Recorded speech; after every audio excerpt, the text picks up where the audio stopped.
YouTube రామరాజ్యం channel ప్రేక్షకులకు నమస్కారం.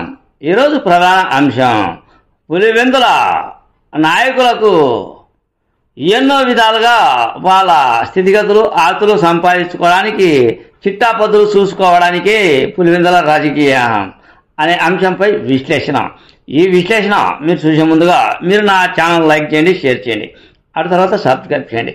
మీరు నా ఛానల్ లైక్ చేసి షేర్ చేసి సబ్స్క్రైబ్ చేయడంతో పాటు ఇదే వీడియో నలుగురు పంపిస్తే 10 నుంచి 20 మందికి చేరేందుకు మీరే అవకాశం కల్పించినట్లు ఉంటుంది. చిట్టాపద్దులు అంతే. వైఎస్ కుటుంబీకులపై తిరగబడితే తెలుగుదేశం నాయకులు వాళ్ళ చిట్టాపద్దుల విషయంలో వాళ్ళ లెక్కాచార విషయంలో ముందుకు వెళ్తారు.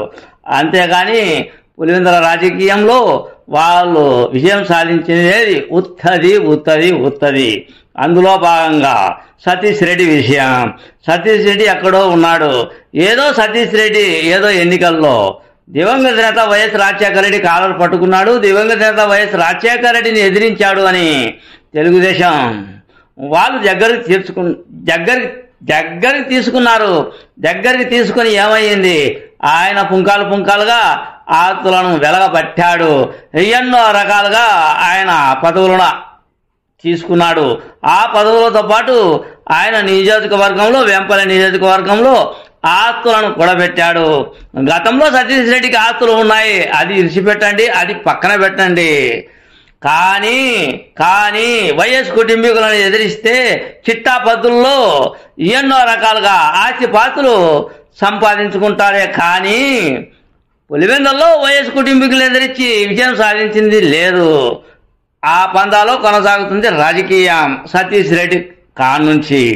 అటు తర్వాత నేడు పరిస్థితి రాంగోపాల్ రెడ్డి, ఎమ్మెల్సీ రాంగోపాల్ రెడ్డి, అటు తర్వాత బీటెక్ రవి, ఎవరైతేనేమి వైఎస్ కుటుంబీకులను ఎదిరిస్తే వాళ్ళు పెద్ద హీరోలు అవుతారు, హీరోల మీద రాజకీయం శాసిస్తారు. కానీ వాళ్ళ లెక్కాచారాలు వాళ్ళకు ఉంటాయి, వాళ్ళ లెక్క పద్ధతులు వాళ్ళకు ఉంటాయి. ఆ లెక్కలు సంపాదించుకోవడం తప్ప విజయం సాధించింది, విజయడంకా మోగించింది ఉత్తుత్తదే. రాంగోపాల్ రెడ్డి పరిస్థితి ఎమ్మెల్సీ రాంగోపాల్ రెడ్డి పరిస్థితి ఏ విధంగా ఉండింది? పులివెందుల ప్రజానికాన్ని వీధి అడిగి తెలుస్తుంది రాంగోపాల్ రెడ్డికి ఏమి ఉంది అనేది ప్రస్తుత ఎమ్మెల్సీ రాంగోపాల్ రెడ్డికి. ఆ తర్వాత ఎవరు మాజీ ఎమ్మెల్సీ బీటెక్ రవి, ఆ బీటెక్ రవి పరిస్థితి స్థితిగతులు కేవలం వైఎస్ కుటుంబీకులపై ఎదురుటి పోరాడడం వల్లనే ఇంత హంగామా, ఇంత రాజ్యాంగం, ఇంత చిట్టా పద్దులు, ఇంత రాజకీయం ఈ విధంగా కొనసాగుతూ ఉంది. కానీ వైఎస్ కుటుంబీకులపై సాధించింది లేదు, పెట్టేది లేదు. కేవలం వైఎస్ కుటుంబీకులను ఎదిరిస్తే చాలు, మన మనుగడ జరిగితే చాలు అన్న సిద్ధాంతంలోనే ముందుకు వెళ్తూ ఉన్నారు. అందుకే నారా చంద్రబాబు నాయుడు వీళ్ళని నమ్ముతాడో నమ్మడో అర్థం కాని పరిస్థితి. ఎన్ని విధాలుగా ప్రయత్నాలు చేసినా కూడా జ్యోతిరెడ్డి కానుంచి, సదాశివారెడ్డి కానుంచి, డిఎన్ రెడ్డి పరిపాలన కానుంచి, సతీష్ రెడ్డి పరిపాలన కానుంచి అన్ని చూసుకుంటూ వచ్చాడు నారా చంద్రబాబు నాయుడు. తుదపుకు రాంగోపాల్ రెడ్డి, ఆ తర్వాత బీటెక్ రవి అంటున్నాడు.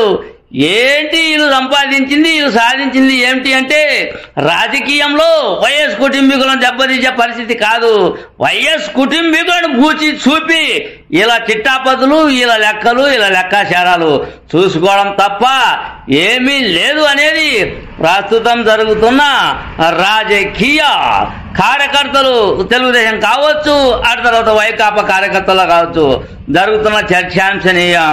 ఎవరు వచ్చినా ఎవరు పోయినా సతీష్ రెడ్డి ఇప్పుడు ఏమయ్యింది? కేవలం రాజశేఖర రెడ్డిని ఎదిరించాడు, రాజారెడ్డిని ఎదిరించాడు, కోటాను కోట్లు సంపాదించుకున్నాడు. ఆయన స్థితిగతులు వేరు. ఆ తర్వాత మళ్ళీ వైకాపాలో చేరాడు. అంటే స్థితిగతుల ప్రకారం చూస్తే, రాజకీయ పరిస్థితుల ప్రకారం చూస్తే వైఎస్ కుటుంబీకులను ఎదిరిస్తే, వైఎస్ కుటుంబీకుల మీద ఎదురుటి పోరాడితే మన మన మన మనుగడ సాగితే, మన మనుగడ కొనసాగితే అనే సిద్ధాంతంతో పులివెందుల రాజకీయం జరుగుతుందే తప్ప వైఎస్ కుటుంబీకులను ఎదిరించే సిద్ధాంతానికి ఎవరు సిద్ధంగా లేరు అన్నది నా ఈ చిన్న వీడియో. మీ సీనియర్ జర్నలిస్ట్ దేరంగుల కృష్ణయ్య. నమస్తే.